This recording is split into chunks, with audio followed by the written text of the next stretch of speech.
There's no feeling more intense than starting over. If you deleted your homework the day before it was due, as I have, or if you left your wallet at home and you have to go back after spending an hour in the commute.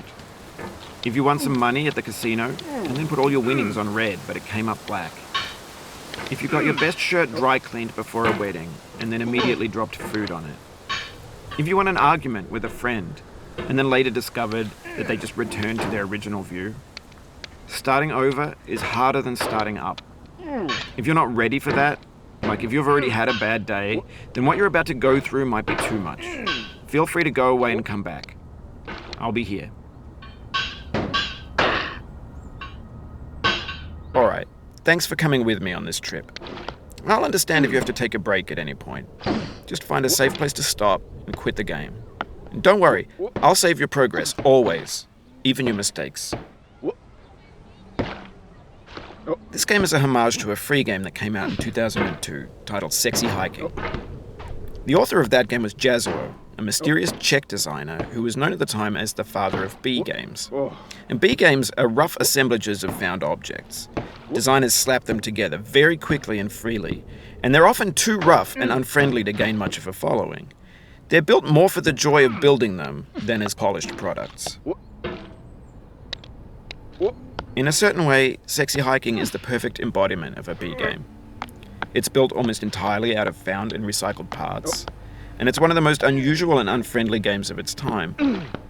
In it, your task is simply to drag yourself up a mountain with a hammer.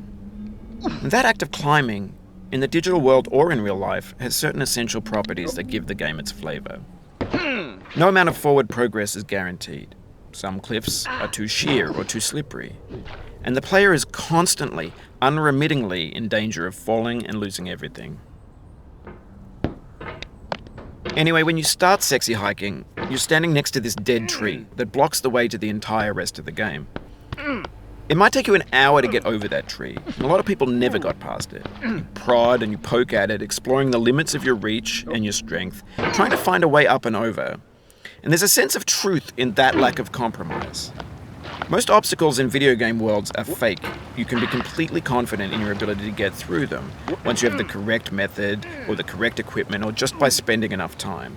In that sense, every pixelated obstacle in Sexy Hiking is real. The obstacles in Sexy Hiking are unyielding, and that makes the game uniquely frustrating. But I'm not sure Jazzuo intended to make a frustrating game. The frustration is just essential to the act of climbing, and it's authentic to the process of building a game about climbing. A funny thing happened to me as I was building this mountain. I'd have an idea for a new obstacle, and I'd build it, test it, and it would usually turn out to be unreasonably hard. But I couldn't bring myself to make it easier. It already felt like my inability to get past the new obstacle was my fault, as a player rather than as a builder. Imaginary mountains build themselves from our efforts to climb them, and it's our repeated attempts to reach the summit that turns those mountains into something real.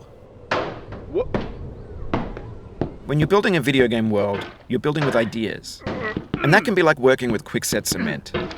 You mold your ideas into a certain shape that can be played with, and in the process of playing with them, they begin to harden and set until they're immutable, like rock. And at that point, you can't change the world. Not without breaking it into pieces and starting fresh with new ideas. For years now, people have been predicting that games would soon be made out of prefabricated objects, bought in a store and assembled into a world. And for the most part, that hasn't happened, because the objects in the stores are trash. I don't mean they look bad or that they're badly made, although a lot of them are. I mean they're trash in the way that food becomes trash as soon as you put it in the sink. Things are made to be consumed and used in a certain context, and once the moment is gone, they transform into garbage. In the context of technology, those moments pass by in seconds. Over time, we've poured more and more refuse into this vast digital landfill that we call the internet.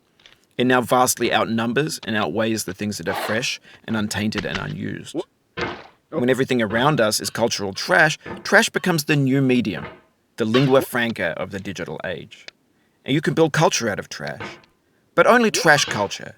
B games, B movies, B music, B philosophy. Maybe this is what digital culture is. A monstrous mountain of trash, the ash heap of creativity's fountain. A landfill with everything we ever thought of in it. Grand, infinite, and unsorted. There's 3D models of breakfast, Gen X's fanfic novels, Scan magazines, green screen Shia LaBeouf, banned snuff scenes on LiveLeak.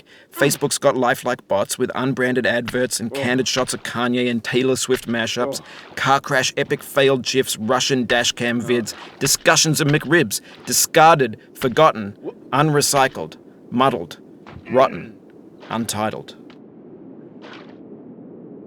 Everything's fresh for about 6 seconds, until some newer thing beckons, and we hit refresh. And there's years of persevering, disappearing into the pile, out of style, out of sight.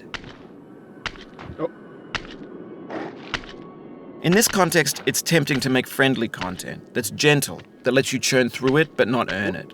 Why make something demanding if it just gets piled up in the landfill, filed in with the bland things?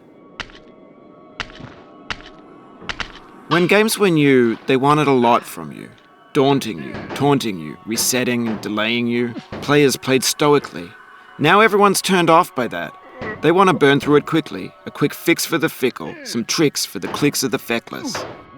But that's not you. You're an acrobat. You could swallow a baseball bat. Now I know, most likely you're watching this on YouTube or Twitch, while some dude with 10 million views does it for you. Like a baby bird being fed chewed up food. That's culture too.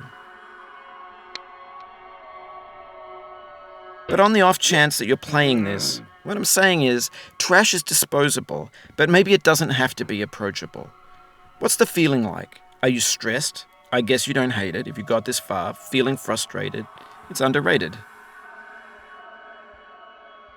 An orange is sweet, juicy fruit locked inside a bitter peel. That's not how I feel about a challenge. I only want the bitterness. It's coffee. It's grapefruit. It's licorice. It feels like we're closer now. Composer and climber, designer and user. You could have refused, but you didn't. There was something in you that was hidden, that chose to continue. It means a lot to me that you've come this far, endured this much. Every wisecrack, every insensitivity, every setback you've forgiven me is a kingly gift that you've given me. We have the same taste, you and I. It's not ambition,